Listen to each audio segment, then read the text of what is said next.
ప్రభునందు ప్రియమైన దేవుని బిడ్డలకు మన ప్రభైన యేసుక్రీస్తు నామమున శుభములు కలుగునుగాక. మన ప్రభైన యేసుక్రీస్తు యొక్క కృపతో మనము దేవుని వాక్యమును నేర్చుకోవడానికి అనేక మార్లు ప్రభు మనకు సహాయం చేస్తూ ఉన్నారు. అందుని బట్టి దేవునికి స్తుతులు స్తోత్రములు చెల్లిస్తూ ఉన్నాను. ఇక్కడ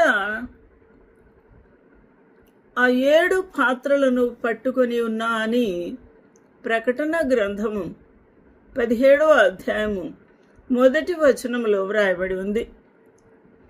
ఈ యొక్క 7 పాత్రలను పట్టుకొని ఉన్న వీరు 7 దూతలు. వీరు ఎటువంటి పాత్రలు పట్టుకున్నారు? ఉగ్రత పాత్రలు. ఈ ఉగ్రత పాత్రలు పట్టుకొని ఉన్నవారు 7. ఈ 7 కూడా దేవుని యొక్క తీర్పుకై ఆయన వారికి అప్పగించిన పాత్రలు. ఈ యొక్క పాత్రలో ఏమున్నది అని చూస్తే 14వ అధ్యాయము 8వ వచనంలో ఈ విషయాన్ని మనము చూడవచ్చు.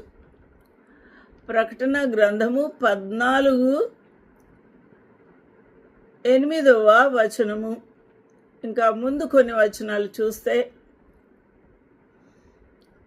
మీరు దేవునికి భయపడి ఆయనను మహిమపరచుడి అని ఒక అనౌన్స్మెంటు చేస్తూ ఉన్నారు.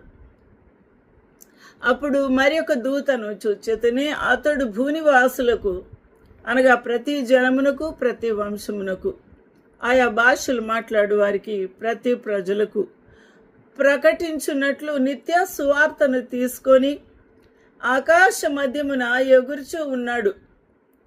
ఆ దినాల్లో ఇక దేవుని యొక్క వాక్యం ప్రకటించుటకు ఎవరూ లేరు అన్న సమయంలో నిత్య సువార్తను ప్రకటించుటకు సర్వలోకమునకు, ప్రతి ప్రజకు, ప్రతి జనముకు, ఆయా భాషలు మాట్లాడు వారికి వారి భాషల్లోనే ప్రకటించున్నట్టు నిత్య సువార్త తీసుకొని ఆకాశమున మధ్యమున ఆ దూత ఎగురుతూ ప్రకటించుచూ ఉన్నాడు.